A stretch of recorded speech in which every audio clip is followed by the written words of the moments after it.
Tonight, lining up for gas. There's no shortage. They're trying to beat the next price increase as the numbers change by the day. I'm Katie Couric. Also tonight, how safe is LASIK eye surgery? Many swear by it, but the FDA hears an earful today from patients who say it ruined their lives. FreeRice.com, how kids in this country are learning to feed kids in Africa. And Steve Hartman puts his money on the smallest bank in America. Just good old down home country folks. This is the CBS Evening News with Katie Couric. And good evening, everyone. We're beginning tonight with a new fact of life in this country, the sky-high price of gasoline. It's closing in on $4 a gallon. In some parts of the country, it's already arrived. The nationwide average is $3.58. Over the past 5 weeks, it's been rising a penny a day. And from the West Coast, where our Ben Tracy is based, to the Midwest and Cynthia Bowers to the East Coast, where Jeff Glore is standing by, those pennies are adding up to big bucks and forcing drivers to make some big-time adjustments. We'll begin here in the East, and Jeff, the speed of the price hikes is really stunning. Yeah, it is, Katie. Prices at this New Jersey station went up 22 cents just today to $3.39 a gallon. Hard to believe that's still some of the cheapest gas in the country. The rapid rise put the issue at the top of everyone's agenda today.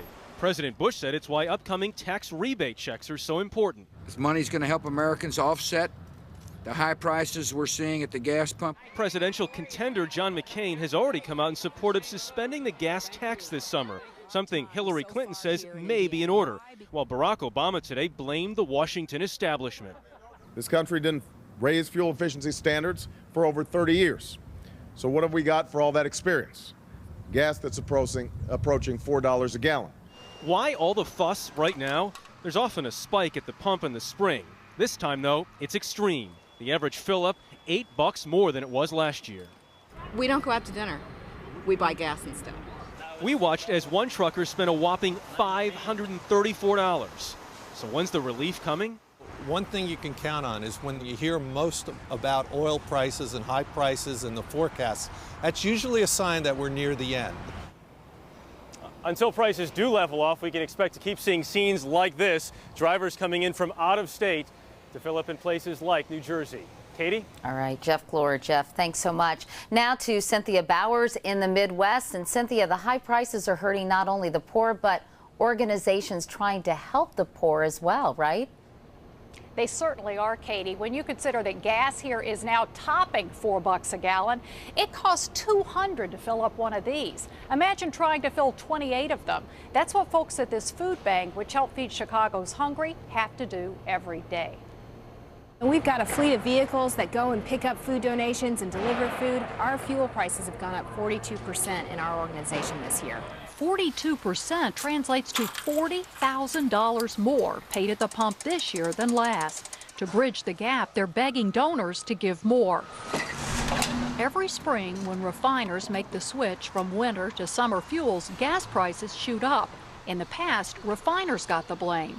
And they were easy targets last April when they were making about $25 a barrel. But record oil prices and lower demand for gas have cut their margin now to about $6 a barrel. High fuel and food costs are big reasons why 6,000 more people are showing up every week at the Chicago area food pantries Kate Mayer supplies. How hard does that make things when you're on the front lines? I got to tell you, every day we got to pull a rabbit out of the hat. 40,000 more for gas, Katie. That's money that could use to buy 30 tons of food.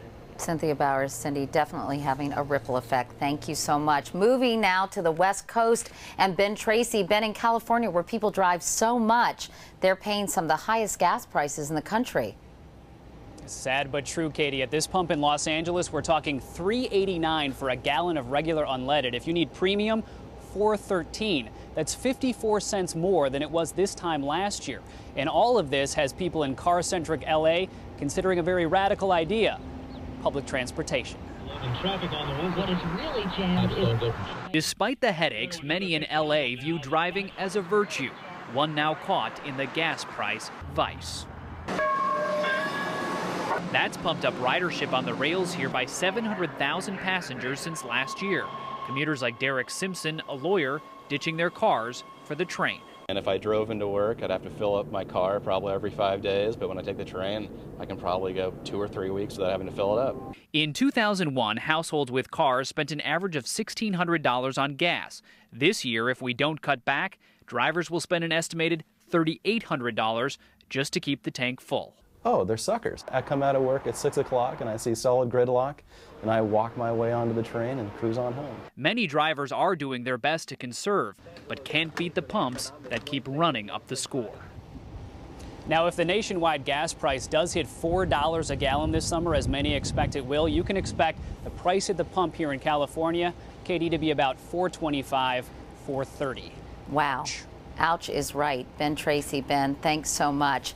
Turning now to topic A on the campaign trail, where today the focus was on Barack Obama and one of his biggest tests.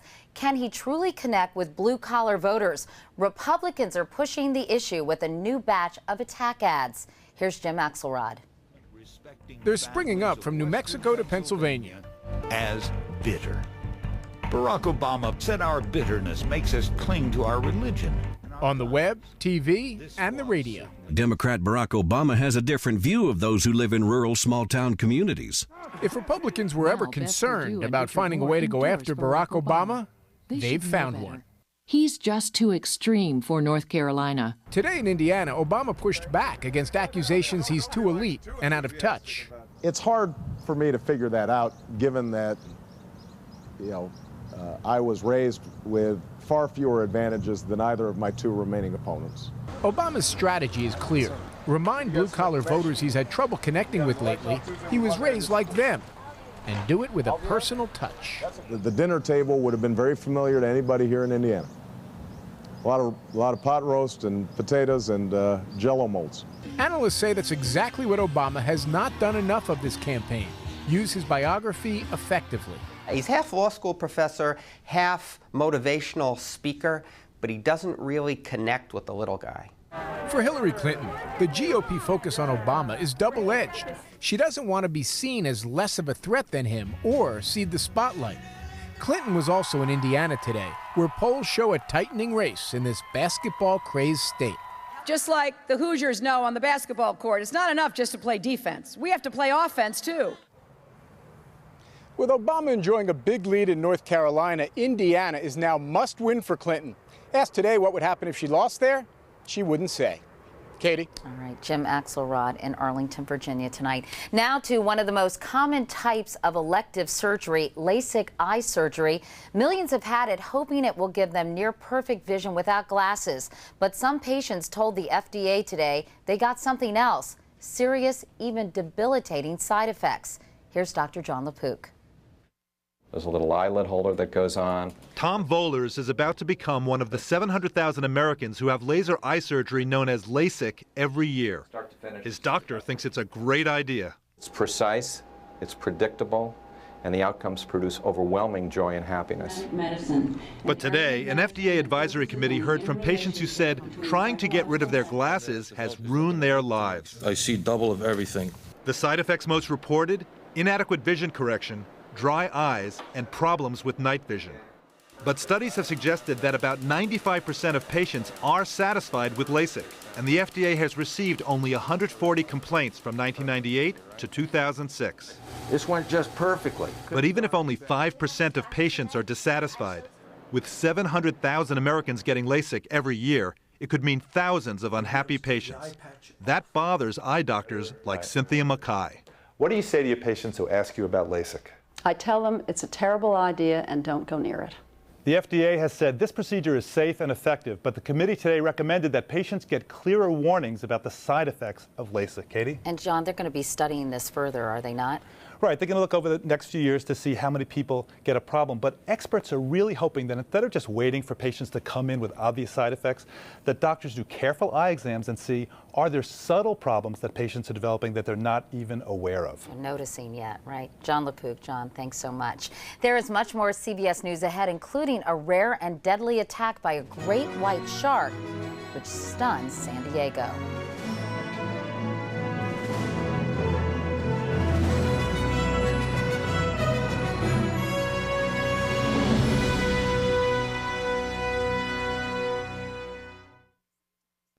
Beaches near San Diego have been closed following a rare and deadly shark attack today. Sandra Hughes has more tonight on the attack and the hunt for the killer. Shocked family members rushed to the popular beach just north of San Diego to hear the almost incomprehensible news. A shark had attacked 66-year-old Dave Martin, a retired veterinarian turned triathlete, as he swam with his teammates. This almost certainly was a great white shark. It's been 14 years since a great white shark killed anyone here. Martin had called out that he spotted the shark, then was pulled under. His teammates dragged him to shore. Severe bite injuries to both legs. Everyone was ordered out of the water, sending a shiver of fear through the crowd. I'm freaked out. I surf here every day. Officials have beefed up aerial shark surveillance to make sure other area beaches are safe. Sandra Hughes, CBS News, Los Angeles. And we have more tonight on allegations first reported by our chief investigative correspondent Armin Katayan that the VA tried to cover up an epidemic of suicide among veterans.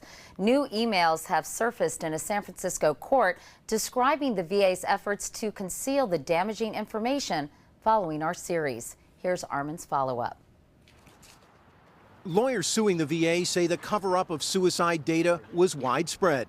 People within the VA who were withholding this information were not at the bottom of the totem pole. This went all the way to the top. Dr. Michael Kussman, the head of VA healthcare, was grilled in court about a series of emails written by top VA officials. The documents reveal how important information about veteran suicide was concealed from the public, and specifically CBS News. In one email from March 10th of this year, a VA media advisor wrote, "I don't want to give CBS any more numbers on veteran suicides or attempts than they already have. It will only lead to more questions." At the time, CBS News was preparing a report about attempted suicides among veterans under the VA's care. When pressed about the email, Kussman said he did not recall the message and that he disagreed with the premise that there was some effort to cover up something. Last November, CBS News revealed for the first time an epidemic of suicides among those who have served in the military. Dr. Ira Katz, the head of mental health for the VA, quickly disputed our report. Their number is not, in fact, an accurate reflection of the rate. But new emails made public in court this week show at the very same time the VA staff believed there was no flaw in the way they calculated their data, and that the methodology appears to be correct. This week, Senator Tom Harkin of Iowa co-sponsored a bill that would require the VA to provide an annual accounting of veteran suicides and turn that data over to Congress. Armin Katayan, CBS News, San Francisco. Here in New York City, there were gasps in the courtroom today when a judge acquitted 3 police detectives in the shooting death of a man just hours before he was to be married. 23-year-old Sean Bell died in a hail of bullets and 2 friends were wounded. One detective testified he believed one of the victims had a gun. They turned out to be unarmed. Today, the judge said prosecutors failed to prove the shooting was not justified. Outside court, a large crowd protested the verdict.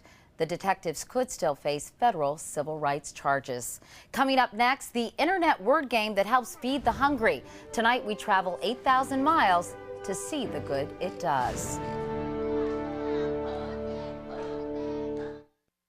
Blunt words today from the UN Secretary General. Ban Ki-moon said skyrocketing prices have led to a global food crisis and called on wealthy countries to help solve it.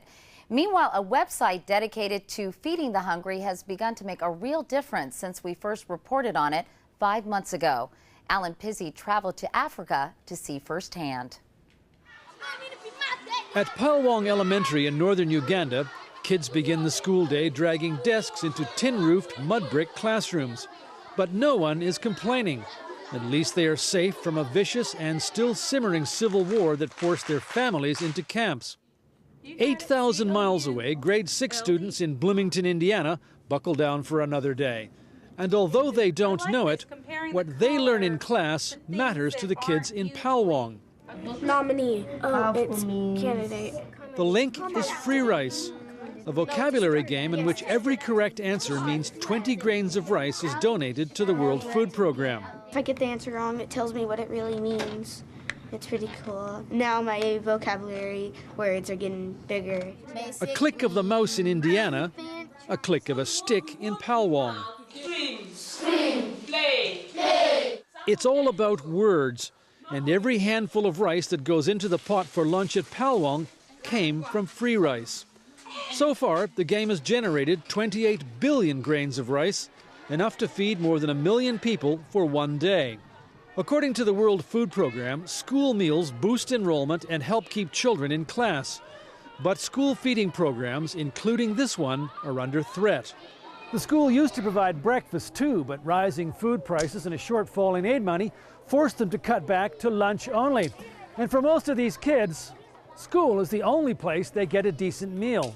If you do not have lunch, if you go there at home, you will not find food at home, then you will come here. Then you'll stop sleeping in the class now. There are no computers here, there isn't even electricity, and books are a luxury. But like kids everywhere, the minds are eager. I would like to be a teacher. I want to become a doctor. I like to study about the history. The kids who learn words on free rice can no more imagine where the rice goes than those who receive it can understand where it comes from. Two ways of learning, worlds apart, joined by lunch. Alan Pizzi, CBS News, Palwong, Uganda. And that is a great website for so many reasons, obviously. Meanwhile, this is a special day here at CBS, the 100th anniversary of the birth of Edward R. Murrow, the man who invented and set the standard for broadcast journalism. Whether he was reporting from a rooftop during the bombing of London, standing up to Senator Joseph McCarthy, or challenging TV to live up to its potential. Otherwise, he said, it's only wires and lights in a box. Steve Hartman leaves the big business stories to Anthony Mason because he goes after the small ones. Here's tonight's Assignment America. The town of Oakwood in East Texas used to be known for cotton growing. Now it's known as a town that used to be. Every business from its heyday is gone, with one very small exception: the Oakwood State Bank. Smallest bank in America. Good morning. 84-year-old President R.R. Wiley says the bank has just 600 checking accounts. No savings accounts, no CDs. It's an 8-track player. No CDs. Don't think they make them anymore. The place is pretty much frozen in 1973. And it fucks those up. There's not many like this around, I'm sure. 75-year-old Leela Coates personally types every entry on every statement. Why don't you get updated machines? Computers? Yeah, that's what they're called. That's all we want to know about them. We're an antique bank. We're run by antiques. He's the last holdout. There is no doubt about it. George Solomon sells data processing systems to banks. He says he's been trying to close this deal for nearly 20 years. Someday you're going to have to go on computer, and I'm going to keep bugging you until you do.